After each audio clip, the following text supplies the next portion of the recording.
벽으로 드나드는 남자. 파리 몽마르트 오르샹가 75번지 2호 4층에 매우 선량한 남자가 살고 있었다. 뒤티 유엘이라 불리던 그 남자에게는 특이한 능력이 하나 있었다.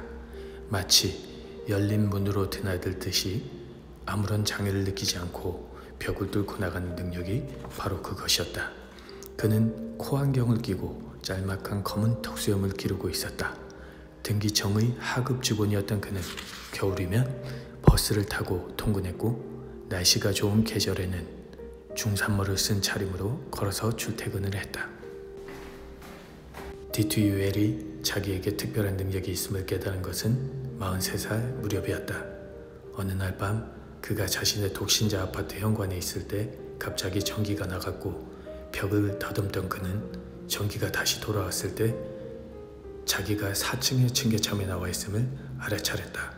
현관문은 안으로 잠겨 있었기 때문에 그가 문으로 나오지 않은 것은 분명했다.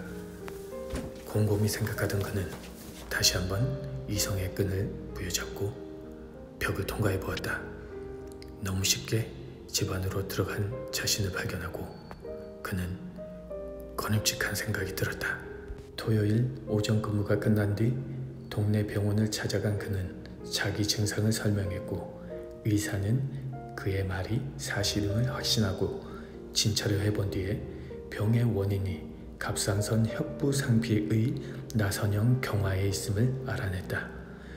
의사는 그에게 체력을 과도하게 소모하라고 권하면서 쌀가루와 켄타우루스 호르몬의 혼합물인 사가 피레트분 정제를 1년에 2알씩 먹으라고 처방을 내렸다.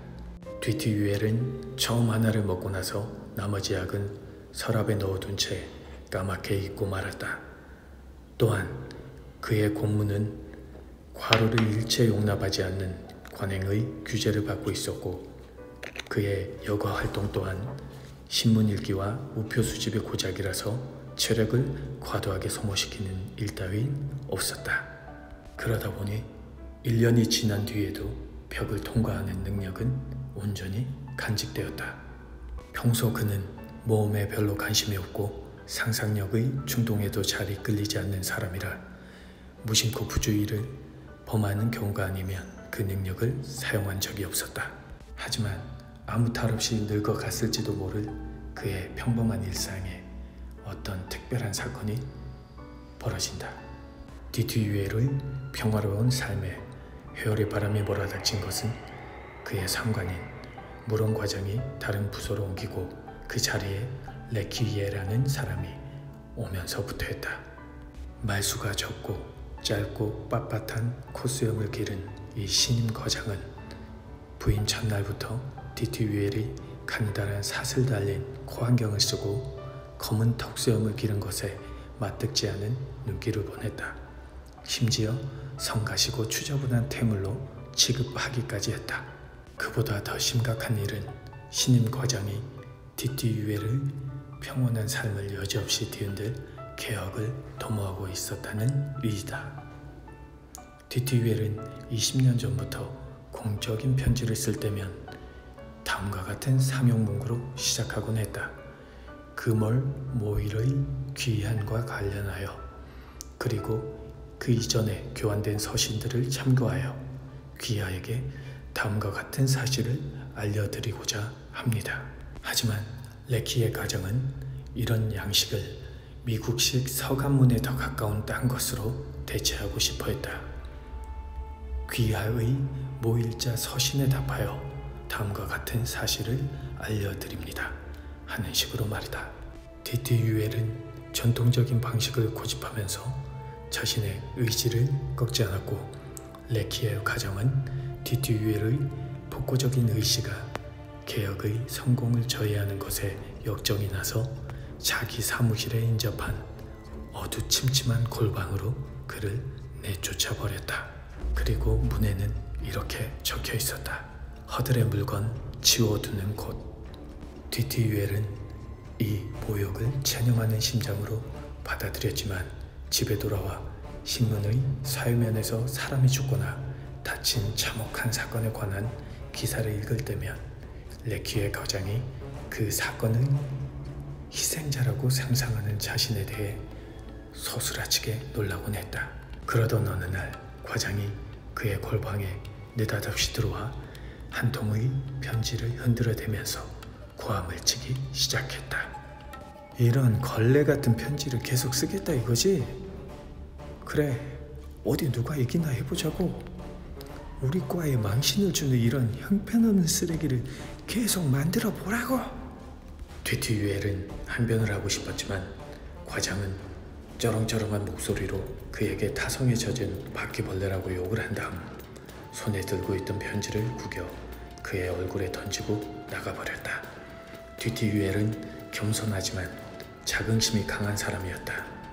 골방에 혼자 남은 그는 신열이 오르는 기분을 느끼다가 문득 어떤 영감에 사로잡혔다. 그는 자리에서 일어나 자기 방과 과장의 방을 가르는 벽 속으로 들어갔다.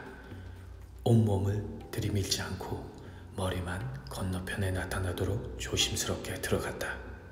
자신밖에 없는 사무실 안에서 난데없이 기침 소리가 들리자 과장은 고개를 들었다. 뒤티유엘의 머리가 보였다. 과장은 이루 말할 수 없는 섬뜩함을 느꼈다. 그 머리는 마치 사냥을 기념하기 위해 박제해 놓은 짐승의 머리처럼 벽에 붙어 있었다. 게다가 그것은 박제가 아니라 살아있는 머리였다. 가느다란 사슬이 달린 코안경 너머에 증오의 시선이 번뜩이고 있었다. 그뿐이 아니었다. 머리가 말을 하기 시작했다. 레키의 과장, 당신은 깡패에다 상놈에다 개망나니요. 겁에 질린 과장은 입을 딱 벌린 채 한동안 그 머리에서 눈길을 거두지 못하다가 이윽고 자리를 차고 일어나 복도로 후다닥 뛰어나가서는 골방까지 줄다름질을 쳤다. 하지만 뒤티유엘은 차분하고 부지런한 모습으로 손에 펜을 들고 여느 때처럼 자기 자리에 앉아 있었다. 과장은 한참 그를 바라보다가 알아들을 수 없는 말을 몇 마디 우물거리고는 자기 방으로 돌아갔다. 그가 자리에 앉자마자 또다시 머리가 나타났다. 레키의 과장, 당신은 깡패에다 상놈에다 개망나니요. 이날 하루 동안에만 그 무시무시한 머리는 23번이나 벽에 나타났고 그 뒤로 며칠을 거쳐서 매일 그와 비슷한 횟수로 출몰했다. 뒤티유엘은 그 장난에 밀입이 나자 과장에게 욕지거리를 하는 것으로 만족하지 않고 불길한 느낌을 주는 알쏭달쏭한 말로 그를 위협했다. 이를테면 악마 같은 웃음소리를 간간히 섞어가며 유령이 내는 것 같은 음산한 목소리로 이렇게 소리치는 거였다. 나는 가루다, 가루, 늑대 인간이다. 모두가 전율한다. 부엉이들마저 혼비백산하여 달아난다. 이런 괴성까지 듣게 되자 과장은 낯빛이 더욱 창백해지고 숨이 더욱 가빠지면서 머리털이 쭈삣쭈삣 곤두서고 등에는 식은땀이 흘렀다. 첫날의 과장은 몸무게가 500g이나 줄었다.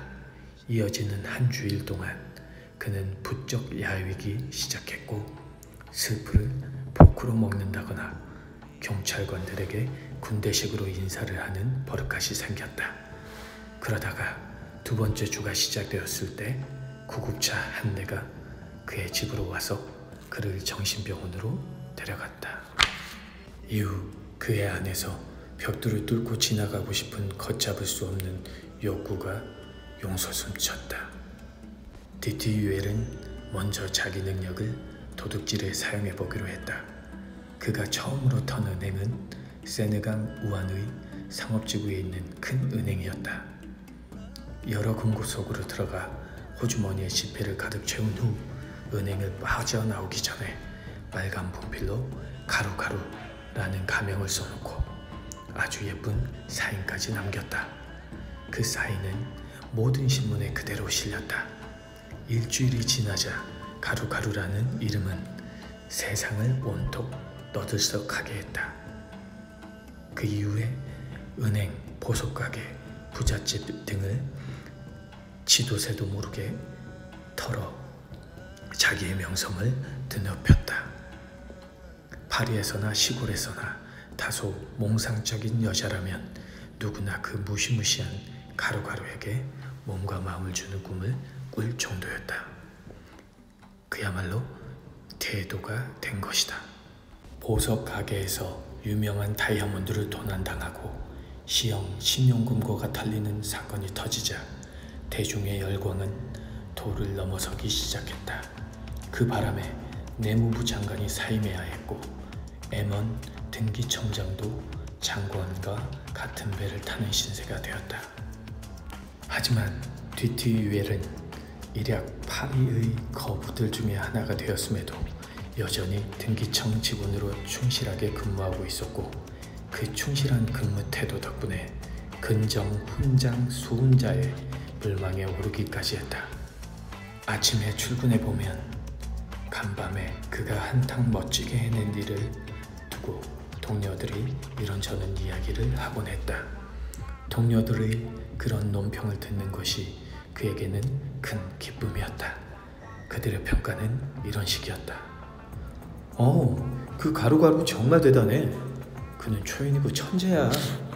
어느 날 동료들이 가루가루를 좋게 평하는 분위기에 너무 방심한 나머지 그는 사실을 털어놓아 버렸다. 저 사실은 말이야. 그 가루가루가 바로 나야.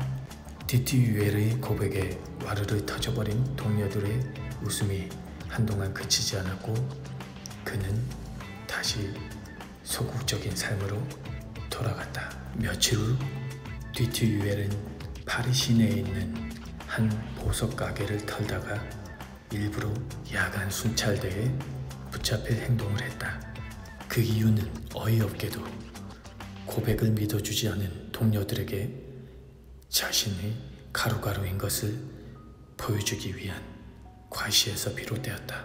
이튿날 신문의 일면에 실린 그의 사진을 보고 경악을 금치 못한 동료들은 천재적인 동료를 알아보지 못한 것을 뼈저리게 후회했고 그를 본따 짧은 턱수염을 기름으로써 그에게 찬사를 보냈다. 어떤 동료들은 그에 대한 회한과 찬탄이 너무 지나쳐서 친구와 친지의 지갑이나 손목시계를 훔치려 하기도 했다. 벽을 통과하는 능력을 지닌 사람이라면 한 번쯤은 감옥살이를 경험해 보아야 한다. 그러지 않고서는 그의 경력에 관록이 붙기가 어려울 것이기 때문이다. 뒤티유엘은 파리의 상떼라는 교도소에 들어갔을 때 운명이 자기에게 복을 내렸다는 기분이 들었다. 두꺼운 벽들을 보자 그의 마음에 저절로 환희가 일었던 것이다. 다음 내용은 2편에서 이어가도록 하겠습니다.